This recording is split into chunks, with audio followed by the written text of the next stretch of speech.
Welcome back to Sanjay maths. Sanjay maths में आप सभी का स्वागत है। दोस्तों, आज हम लोग डिस्कस करने वाले हैं क्वेश्चन नंबर 36 से नंबर सिस्टम का कुछ महत्वपूर्ण प्रश्न जो हम लोग सिर्फ लेके चल रहे थे। आज मैं उसी को आगे बढ़ाने का प्रयास करूंगा। नंबर सिस्टम का टॉपिक रहा है। ध्यान से देखिए, क्वेश्चन क्या कह रहा है कि देखो एन जो है 1, 11 है ना, 111 है ना, 1111, इस प्रकार सबको बढ़ते चले जाना है। What is the sum of the digit of n, मतलब आपको इसको डिजिट का सम बताना है दोस्तों, डिजिट का सम। देखो आपको यहाँ पर क्या करना है, डिजिट का सम निकालने के लिए एन जो है ना दोस्तों, ध्यान से देखना है, सम निकालना है, डिजिट का सम। देखो एक का सम ऑफ डिजिट एक ही होगा, एक और एक मतलब दो हो गया यहाँ पर, एक दो तीन, यह तीन हो गया, एक दो तीन चार, यह चार हो गया। आगे कहाँ तक जा रहा है तो देख लीजिए। इसमें कितनी बार दो है, दो, दो चार, दो दो चार, दो छः, दो आठ, एक नौ, 9 बार। तो आप यहाँ पर 9 कर दीजिए, ठीक है ना। सौ डिजिट का आपको सब निकल जाएगा आपका। तो यह आपको 9 तक अगर दिखाई दे रहा होगा तो इसका रूल होता है आपका n into n plus one, मतलब 9 एक 10 हो जाएगा, बटे में दो, 9 पचे, 2 पचे 10, 9 पचे 45। 45 है क्या, option number A is the correct answer, ठीक है ना। ये हमारा आंसर बनेगा, ठीक है। आगे बढ़ते हम लोग अगले प्रश्न की ओर। अगला प्रश्न हमारा क्या कहता है, आइए पढ़ करते हैं। Question number 37। क्वेश्चन नंबर 37, ध्यान से देखिएगा। ये बोल रहा है आपसे क्या कि देखो जी, 1 to the power 5, ये कह रहा है 1 to the power 5, 2 to the power 5, 3 to the power 5, और इस प्रकार से आपको दिया है 20 तक, 20 to the power 5 ये दिखाई दे रहा है। तो इकाई अंक क्या होगा दोस्तों इसका, देखो इकाई अंक निकालने के लिए आपको पता होगा कि जब इस संख्या का लास्ट डिजिट 2, 3, 7 और 8 होता है, उसकी साइक्लिसिटी 4 होती है। और एक बार आप ध्यान रखिएगा, 4 और 9 के लिए साइक्लिसिटी कितनी होगी, 2 होगी, है ना। और 0, 1, 5 और 6 के लिए नो चेंज।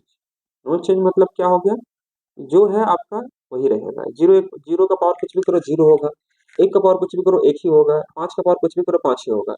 एक चीज और याद रखना कि चार का पावर अगर ओड बार में है, ओड नंबर में है, ठीक है, ओड नंबर में है तो चार होगा। चार का पावर अगर इवन नंबर में है तो दोस्तों, इवन नंबर में तो पता ही होगा। जैसे अगर मैं आपसे यह कहता हूँ सपोज यहाँ पर कि चार का पावर 1 होगा, 4 होगा, चार का पावर 2 होगा तो कितना होगा, 16, मतलब 6 हो जाएगा, यहाँ पर 6 आ जाएगा। सिर्फ उसी प्रकार से 9 का पावर 1 9, 9 का पावर 2 81, मतलब इकाई अंक एक रहेगा। मतलब समझना कि 4 का पावर अगर ओड में है तो 4, 4 का पावर इवन में है तो 6 रहेगा। 9 का पावर अगर ओड में है तो 9, 9 का पावर अगर इवन में है तो 201 होगा। आइए बात करते हैं यहाँ पर। यहाँ पर कह रहा है कि देखो एक का पावर कुछ भी करोगे आप, देखो 1 से लेकर 10 तक आप याद रखोगे, 1 से लेकर 10 तक अगर निकाल लेते हो तो फिर 11 से वही स्टार्ट होगा। 11 में 1 रहेगा, 12 में 2 रहेगा, 13 में 3 रहेगा, 14 में 4 रहेगा, तो मतलब वो रिपीट होगा आपका, ठीक है ना। तो आप क्या कीजिए कि देखो 1 से लेकर 10 तक हम लोग काम करते हैं मात्र। 1 का पावर कुछ भी करो 1 ही रहेगा, ठीक है जी। 2 का पावर 5, तो 2 के लिए हम लोग क्या सीखे थे, पावर को 4 से डिवाइड करते हैं। तो 4 से डिवाइड करेंगे तो रिमाइंडर 1 बचेगा, 2 का पावर 1 मतलब 2 बचेगा, यहाँ पे 2 होगा। 3 के लिए भी कितना होता है, साइक्लिसिटी 4 होती है, 5 को 4 से डिवाइड करो, रिमाइंडर 1 बचेगा, 3 का पावर 1 मतलब 3 हो जाएगा, ठीक है। अगला होगा 4 का पावर 5, तो 4 का पावर 5, 4 का पावर 5, 4 का पावर 5 मतलब 4 का पावर ओड में, ओड मतलब क्या होता है 4, तो आप यहाँ पर 4 कर दीजिए। 5 का पावर कुछ भी करो तो 5 ही होगा, 6 का पावर कुछ भी करो 6 ही होगा। अब रही बात 7 के लिए, तो 7 के लिए क्या होता है पावर, 7 का साइक्लिसिटी 4 होती है, तो 7 का पावर अगर 5 मतलब 5 को जब 4 से डिवाइड करेंगे, है ना, 5 को जब 4 से डिवाइड करेंगे रिमाइंडर आपको 1 बचेगा, तो 7 का पावर 1 मतलब कितना हो जाएगा, 7 हो जाएगा, ठीक है। 8 का पावर 5, तो 5 को फिर 4 से डिवाइड करोगे तो 1 ही बचेगा। अब 8 का पावर 1 हो जाएगा यहाँ पर, मतलब 1 ही होगा। उसके बाद 9 के लिए, 9 का पावर 5, तो 9 का पावर 5 मतलब 9 का पावर ओड में, और ओड में क्या होता है इसका 9 होता है, आप 9 लिख दीजिए। और 10 का पावर कुछ भी करेंगे दोस्तों तो क्या लास्ट में आएगा 0, ठीक है। अब उसके बाद फिर 11 में जब स्टार्ट करेंगे तो ये सब, ये सेम टर्म आपको दोबारा रिपीट करेगा, तो हम यहाँ पर 2 से इसको गुना कर देंगे, क्योंकि वही फिर आएगा 11 12 13 आएगा, फिर इस प्रकार से आएगा, है ना। तो यहाँ पर अगर हम काम करते हैं इसको जोड़ने के लिए, तो देखो 9 तक जोड़ेंगे तो 9 इंटू 10 बटे में 2 आ गया, ठीक है दोस्तों। और यह चूंकि गुना है तो यह 2 से 2 कट जाएगा हमारा, ठीक है। तो 9×10 90 यानी इकाई अंक हमारा क्या आएगा दोस्तों, इसका 0 आने वाला है। ये हमारा 0 इसका सही आंसर बनेगा। ठीक है ना। बस इसी प्रकार से काम करना, ध्यान से बन रखिएगा, आप माइंड में रखिएगा तो बन जाएगा प्रश्न। बस ये चीजें कुछ इंपॉर्टेंट चीजें हैं जिसको आपको याद रखना पड़ेगा कि जब किसी संख्या का अंतिम अंक 2 3 7 8 है तो संख्या श्रेणी 4 होगी, 4 और 9 है तो 6 होगा, 0 1 5 6 है तो 9 6 होगा। ये भी याद रखना कि 4 का पावर अगर ओड में है तो 4 होगा, 4 का पावर इवन है तो 6 होगा, 9 का पावर ओड है तो 9 होगा, 9 का पावर इवन है तो 1 होगा। ये मैं आपको सारा चीज बता दिया हूँ, ध्यान रखना, आप जरूर आपके लिए काम आएगा। देखिए क्वेश्चन नंबर 38 को ध्यान से देखिएगा। देखो एक्स वाई जेड ये कह रहा है कि आभास संख्या, आभास संख्या मालूम है ना आपको इसे कहते हैं, आभास संख्या मतलब प्राइम नंबर को कहते हैं।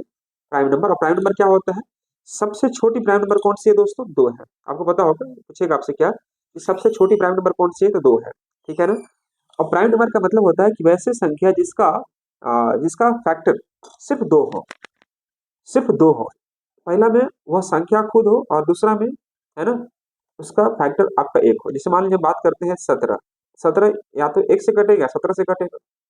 मान लीजिए हम लेते हैं 13, 13 किससे कटे, 1 से कटेगा, 13 से कटेगा। मतलब एक खुद संख्या होनी चाहिए और दूसरा में 1 होनी चाहिए, इसके अलावा कोई और संख्या नहीं होनी चाहिए। जैसे मान लीजिए हम 29 लेते हैं, 29 या तो 1 से कटेगा या 29 से कटेगा, इसे ही कहते हैं कि हम लोग प्राइम नंबर्स।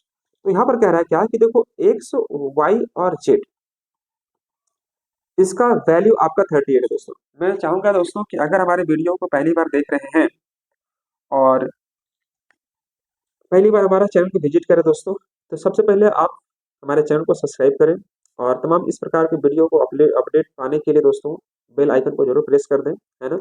और साथ ही साथ वीडियो को थोड़ा लाइक भी दबा दें, लाइक वाला बटन। इससे क्या होगा कि हम चाहेंगे तो बार बार आपका वीडियोस को हर रोज यानी प्रतिदिन आपको वीडियो में लेके आते रहूँगा दोस्तों, और नए नए चीज़ें सीखने का मौका मिलेगा। और मैं ये भी कहना चाहूँगा कि अगर हमारे वीडियो को पहली बार देख रहे हैं, तो इससे पहले मैं कुछ वीडियो अपलोड कर चुका हूँ, आप उसे भी ज़रूर देखिएगा, समझिएगा, और उसके बाद अगर इस वीडियो को देखते हैं तो बहुत हेल्पफुल होने वाला है एग्जाम्स के लिए। ठीक है, चाहे आप एसएससी तैयारी करते हो, बैंक तैयारी करते हो, रेलवे तैयारी करते हो, या झारखंड, बिहार, किसी भी एग्जाम्स के लिए तैयारी करते हो आप, जहाँ पर मैथ्स पूछता है दोस्तों, ऐसे तमाम प्रश्न आपको देखने को मिल जाएगा। ठीक है। तो कह रहे हैं कि एक्स वाई जेड आभास संख्या है जहां पर एक्स वाई और जेड का मान 38 है। ठीक है। तो एक्स का अधिकतम मान ज्ञात करें, मतलब एक्स का अधिकतम मान, इसका मैक्सिमम मान निकालना है। ठीक है ना। तो एक बात बताइए, मैक्सिमम मान निकालने के लिए क्या हम शुरुआत कम से कम कर सकते हैं। तो मान लेते हैं कि जेड जो है सबसे कम क्या रख सकते हैं, तो 2 रख सकते हैं। पूछो क्यों, क्योंकि तीनों के तीनों क्या है, आभास संख्या है। तो आभास 2 से नीचे आप जा नहीं सकते हैं, तो 2 में रख दिया। अब देखो 2 अगर यह हो गया तो इन दोनों का सम आपका 36 होना चाहिए। ठीक है दोस्तों, क्योंकि अगर 2 यह हो गया तो 2 और 36 तब ना 38 होगा जी। तो 2 के बाद अगला प्राइम नंबर कौन होता है, 3 होता है। तो जैसे ही अगर आप 3 रखेंगे यहाँ पर, तो फिर आपको यहाँ पर 33 रखना पड़ेगा, है ना। तो 33 तो प्राइम नंबर होता ही नहीं है, 33 प्राइम नंबर नहीं ना होगा। ये 1 से भी घटेगा, 3 से भी घटेगा, 11 से भी घटेगा, 33 से भी घटेगा, इसलिए 33 को प्राइम नंबर नहीं कर सकते, मतलब हमारा 3 यहाँ पर सेटिस्फाई नहीं किया। ठीक है दोस्तों। तो अगर मैं 3 के बाद अगला मैं क्या रखूंगा, 5 रख सकता हूँ। ठीक है ना। तो अगर 5 होगा तो यहाँ पर क्या होगा हमारा दोस्तों, बताइए, 31 होगा। तो मैं 31 से 5 36 होगा जी। अब देखिए ध्यान से यहाँ पर 5 अगर यह हुआ तो 31 यह होगा, तब 31 5 36 होगा। क्या x का मान 31 है ऑप्शन में, option number C is the correct option. बहुत आसानी से अपने क्वेश्चन को सोल्व कर दिया। तो x का मैक्सिमम जो प्राइम नंबर होगा दोस्तों, वो होगा आपका 31 होगा, option number C is the correct answer. चलिए अगला प्रश्न हमारा क्या कहता है, आइए ध्यान से देखिएगा। क्वेश्चन नंबर यह 39, यह कह रहा है कि n 3 अंकों की सबसे छोटी आभास संख्या है, सबसे छोटी आभास संख्या है। तो n को 13 से विभाजित करने पर शेषफल क्या है। तो देखो सबसे छोटी आभास संख्या है, तो देखो 3 अंकों की जो छोटी संख्या होती है वो 100 से स्टार्ट होती है। ठीक है। तो 100 तो आभास संख्या है नहीं हमारा, तो क्या बचेगा, 100 के बाद 101, ये हमारा छोटी आभास संख्या का है। क्योंकि आपको पता है कि 3 अंकों की सबसे छोटी संख्या अभाज्य होनी चाहिए। तो अगर मैं 3 अंकों की संख्या पर जाऊं, तो 3 अंकों की संख्या क्या 100 से स्टार्ट होगी, तो उसके एग्जैक्ट तुरंत बाद हम देखें तो 101 जो होगी वह 3 अंकों की सबसे छोटी संख्या होगी, जो कि प्राइम नंबर कहलाएगा। ठीक है। अब उसको 13 से भाग देना है, 13 से मैं भाग दे देता हूँ इसको, 13 सत्ते 91, 0 10 माइनस 9 1, रिमाइंडर आपका 10 बचेगा, option number D is the correct answer. Simple. तो इसका आंसर आया दोस्तों कितना, 10, यानी option number D is the correct. चलिए बढ़ते हैं हम लोग अगले प्रश्न की ओर। क्वेश्चन नंबर 40, ध्यान से देखिएगा। क्वेश्चन 40 क्या कर रहा है कि how many natural numbers are there between under root, ध्यान से देखिएगा, अंडर। दोस्तों क्वेश्चन नंबर 40 को गौर कीजिएगा। 40 क्या कह रहा है, एक बार ध्यान से देखिए क्वेश्चन को और समझने का प्रयास कीजिए।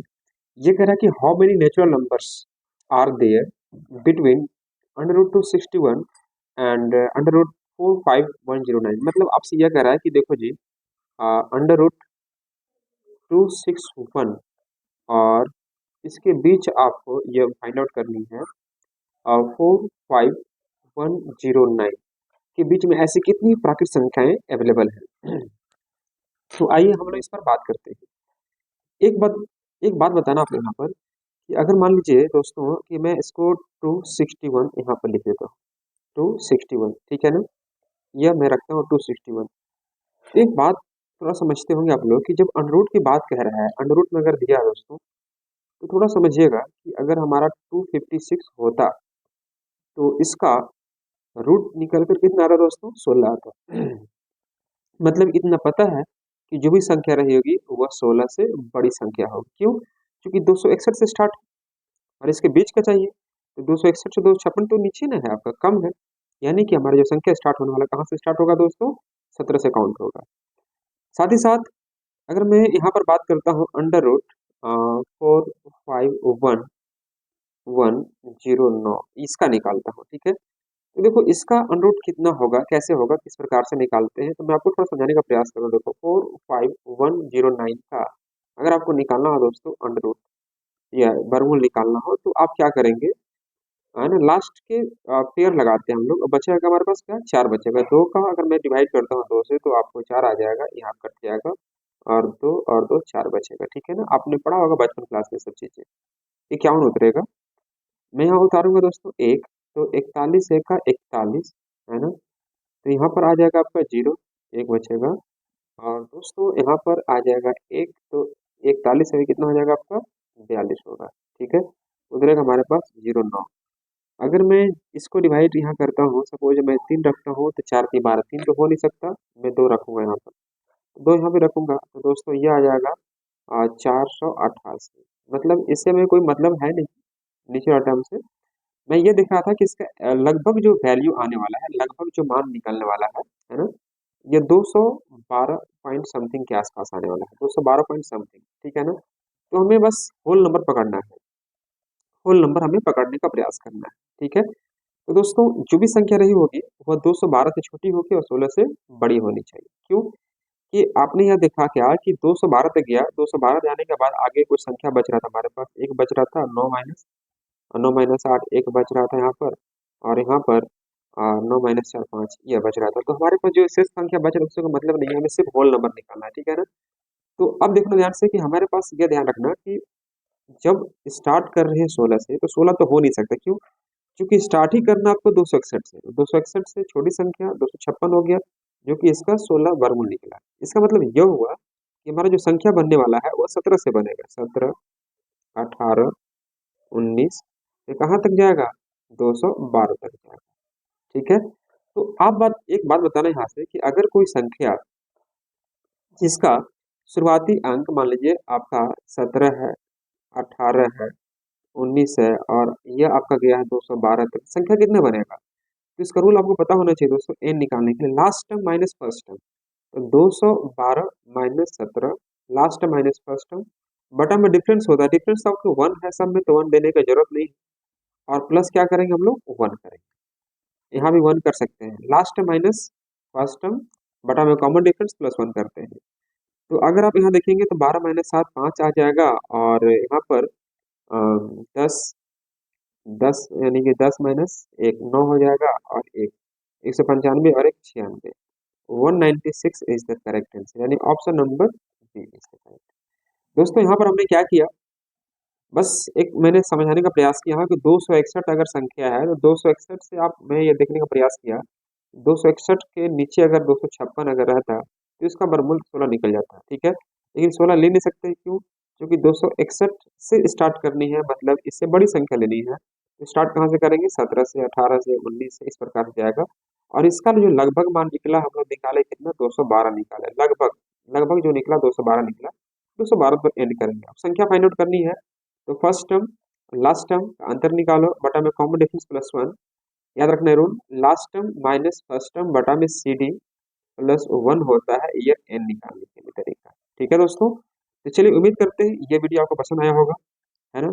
और ये वीडियो अगर पसंद आया होगा दोस्तों, तो मैं चाहूंगा कि आप इस वीडियो को लाइक कीजिए, शेयर कीजिए, और दोस्तों में जरूर बताएं कि यहाँ पर क्लासेस आपकी चल रही होगी, है ना। एसएससी बैंक रेलवे का पूरा कंप्लीट क्लासेस आपको दी जाएगी। ठीक है दोस्तों, तो चलिए मैं आज इन्हीं शब्दों के साथ आज की क्लास को फिर स्टॉप करता हूँ, और मिलता हूँ मैं फिर अगली क्लास में। तब तक आप लोग अपना ख्याल रखें, अच्छे से रहें, और मन लगाकर पढ़ाई को करते रहें दोस्तों। Thank you so much all of you.